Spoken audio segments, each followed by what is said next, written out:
Here's a quick hack so that instead of having to lift your blender up to pull it forward on the counter, you can just simply slide it back and forth.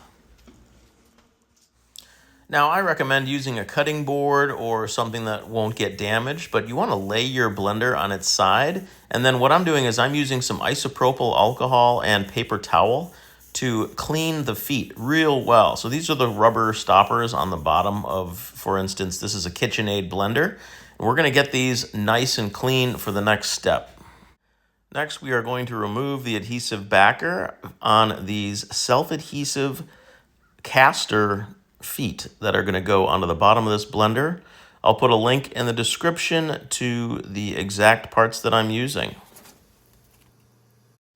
So we are just simply placing a ball bearing foot on the bottom of each pad of this blender. Once we're done, we can just turn this KitchenAid upright, set it on the counter, and then test out those new ball bearing feet.